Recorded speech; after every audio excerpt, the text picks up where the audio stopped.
there's some really great stuff you could do with your shoulders and your neck. It's super simple, and that can help release the muscles and restore better tension. And by I mean a good kind of tension. So you have a seat with your knees across from your hips, and you let your arms just rest down by your side.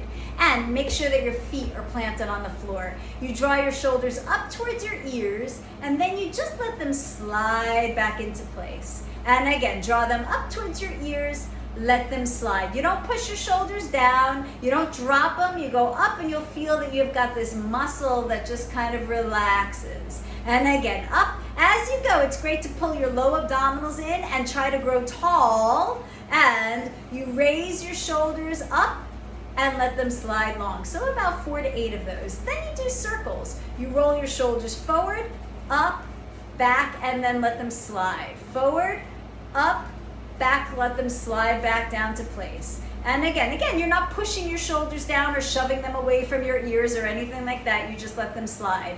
Then reverse. Notice that my hands are lightly supported by the mat. And you pull your low abdominals in, you try to grow tall. Basically, I'm working to keep my torso stable as I circle my arms. Then one in the reverse, just so you can have open collarbones. All right, then from here, you tip your head in the direction of your ear, and then you lift your head back on top. And your head towards your ear, and then back on top. As you go, again, keep your feet grounded. You pull into your low abdominals and lift your spine. And you want to make sure that it's only your head and neck tipping, and that you, or if you give this to clients, are not side bending. So just tip, keep growing tall through everything else. And you go 4 to 6 sets of that, 4 to 8 sets even. Turn your head to one side, return center. The other side and center. As you go, again, we're isolating your neck as opposed to twisting your whole torso. And with that, again, that takes a little bit of deepening your low abdominals and growing tall. 4 to 8 sets is plenty.